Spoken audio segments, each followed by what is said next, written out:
Back in the States, I had a client who used to provide the mental health services. He had a small office and he started marketing for his services on Google Ads and some offline advertisements. He had a small office in a single city. He started marketing his services via Google Ads and some offline advertisements. He made his website on his own. They only had 2 employees. One, my client who used to provide the services and consultations. Second, his wife, who worked as a receptionist and attended the call of the clients. So it was like a small family business. My client's wife made the website and set up the GMBs or Google My Business profiles and uploaded some normal content. When I joined the team, they were barely making $5,000 to $6,000 a month. That's it. And also they were not profitable because they had to spend on Google Ads and offline advertisements, office rent and different stuff. After I joined and I implemented my SEO strategies, within just 3 to 4 months, my client was making $80,000 to $100,000 a month organically, without even paying a single penny to Google and Facebook ads. They even stopped their offline advertisements. By using the power of search engine optimization, I helped them grow their business to a next level. Here's how I did that.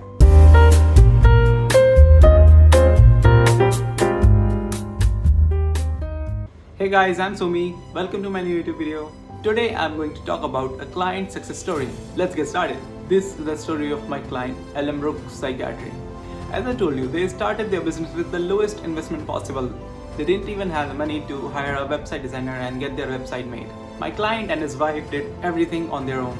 They took the help from YouTube and built their website on Wix and set up their GMB. So previously, I also used to provide website management services also to my clients. So as my client hired me for the SEO of their website, I made some major changes to their online business. The first thing that I always do is optimize the website for the on-page SEO. But I took a different approach here. I started from website renovation. Yeah, my client didn't pay me to renovate his website and make it look good, but I decided to do that because it's something that I do. My motive is to provide the best services to my clients. And I knew that if they don't have a very good looking website, then people may not buy from them or choose their services. So I renovated their website and make it look good and optimize it for the highest possible conversions, that is CRO. I restructured the website, I added location pages, I added the services pages and aligned the website with their branding. While I was renovating the website, I ensured that I also do the on-page SEO and technical SEO for my client. And I made sure that all the keywords were evenly sprinkled throughout the web pages of my clients. And his website was optimized for the technical SEO. That means his website loaded fast and they had optimized images. And I took care of every other aspect that might impact their sales. So after doing the website, I started to build the backlinks. So I knew that my client's website was new. And that's why I did the backlinks on the general domains only. And I tried to build a totally natural backlink profile. What is a natural backlink profile? Well, I have a video where I have explained what is a natural backlink profile and what are the benefits of having it. So the natural backlinks are the links which are acquired naturally and which looks natural to Google. If you don't have a natural backlink profile, then Google might even penalize your website, preventing it to getting ranked in Google start results. So I built a natural backlink profile with a mix of do follow and no follow links. So a natural backlink profile should have 60% of do follow links and 40% of no follow links because it's something that looks natural. And also you should not have 99% or 100% of do follow links. That's not good for your website. So while I was doing my phase 1 backlinks part, I also ensured that I built some backlinks for my client's Google My Business profile. And also I did business citations for my client's GMB. I made sure that my client's business was present in all the local business directories. Citations make your businesses look genuine to Google. And Google loves to rank genuine businesses on its top results. After doing this, I made sure that my client's GMB was completely updated. They had all the products and services uploaded. And I posted weekly 2 updates on their GMB. All the images on the GMBs were also optimized for the search engines. This was the time when I started with the content marketing. No, I didn't do this with Instagram or something else, but I started content marketing in the form of text.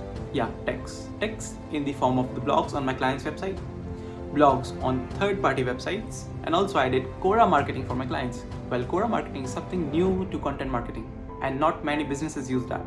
So we'll talk about this blog part later, but now let me tell you what is Quora marketing.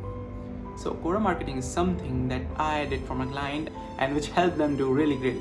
And with my Quora marketing, Elmbrook Psychiatry really acquired like 10 to 20 clients each month, starting from the first month. So what I used to do is I used to answer the questions that locals used to ask about the mental services. So the locals of the city used to ask some questions that what can I do this, why can I do that, and what's the mental health, and every other questions related to the mental health services that might arise in someone else's mind. So I used to target all those keywords plus my client's city name and state name. and I used to answer the questions on Quora. Since I'm not a mental health expert, so I forwarded all those questions to my client, and my client used to prepare answers for them and used to write that, hey, if you need full consultation, then you can contact me. And I used to answer the question with the same information provided by my client. So I used to pass the question to my client, and my client used to answer all those to me. And I did the same. I passed that answer to that Quora question. The exception was that I added just a single line. If you need complete services in the city name and state name, then you can visit Elmbrook Psychiatry's website. You may contact the psychiatric provider. And this was something that forced people to book some appointments with my client. That's the Quora marketing. Now let's jump to the blog part. Before starting the content marketing on the blogs, I asked my client for a 7-day leave. My client thought that Somi might be going on some vacation or some trip. He sanctioned my trip. And I said that I won't be able to contact you for 7 days. He said okay, because they were doing really good at that time. They were receiving decent amount of calls and they had good revenue. But in these 7 days, I didn't go to a vacation. I started to do some research on the customer of my clients. I did a complete market research of mental health services in the state.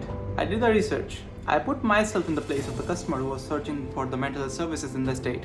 After doing that, I found that what's gonna work for my client. As my client provided the expensive services and he didn't accept the insurance or something, that's why there was no need to target the keywords like cheap or affordable. Instead, I targeted the keywords which only rich people may search. Until that time, my client had some knowledge about SEO and different stuff. So he used to ask me that, hey, why you are targeting these keywords? They don't have any traffic. Like barely 100 or 200 people search for this keyword monthly. So there's no need to target this keyword. Well, everything happened after the fake vacation. So I just asked my client to just trust me and wait and watch. And thank God he did.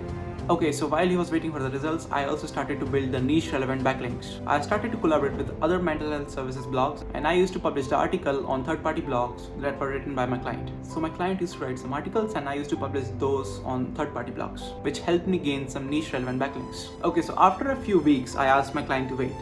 My client's blog started to rank on Google's top results, and literally it was ranking first on Google. Here's a screenshot. It was on Google's feature snippet. Generally what happens is the first 3 results receive all 90% of the traffic. But if you are available on the feature snippet, then your website alone is going to receive 95% of the traffic. So my client did receive the traffic, but not that much, because the keyword I targeted didn't have a lot of searches monthly. And also it had lower keyword difficulty. So the article got ranked really fast. But here's the catch. So the keyword that I targeted might not have that quantity of the traffic, but it had the quality of the traffic. So the audience which landed on my client's website was highly relevant. And the blog that I wrote forced people to take an action. It compelled the action. I made that blog super easy to read, so people are gonna stick to it. And throughout the blog, I use small sentences and small paragraphs. And throughout the blog, I advertise Elmbrook Psychiatry services. I put small CTAs, like if you want, then you can consult my client. I had call to actions throughout the blog. And after reading that blog, people used to contact my client. Look, I targeted this keyword, the best ADHD treatment in Wisconsin. So after reading that blog, people used to call my client and used to book their services. And thanks to my website renovation, the readers used to enjoy the blogs. It gave comfort to the rise, and fonts were awesome, writing was awesome, font size was the best. The thing to notice here is that I targeted this keyword, the best ADHD treatment in Wisconsin. I didn't target the best mental health service in Wisconsin because it had a higher keyword difficulty, and as a new website owner, you cannot get ranked immediately on higher keyword difficulty keywords. The new website cannot get ranked on the keywords with higher keyword difficulty. That's why I divided all my client services separately, and I wrote separate blog for separate services, like the best ADHD treatment in Wisconsin, the best depression treatment in Wisconsin, the best anxiety treatment in Wisconsin. That's how I break all mental health services, and I got all my blogs ranked on Google's top results. And meanwhile, we were targeting these long tail keywords. I was also focusing on the short tail ones, and I was continuously doing their SEO. So with this, Google really ranked my client's website on the short tail keywords as well. For example, if someone searched psychiatrist Wisconsin, this is a very short tail keyword.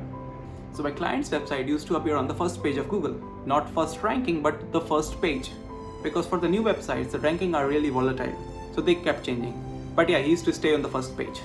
I embedded my client's GMB with the schema markups on his website.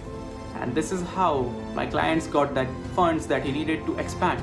And my client expanded throughout the state, opened the new offices. And this is how we ranked on Google's top results. And I helped my client generate $100,000 monthly without even paying a single penny to Google and Facebook ads. This is the power of SEO, and this is why you need SEO too. So by this, let's end this video. Stay safe, stay happy, keep planting the trees, make this earth green, and keep ranking. Thank you so much.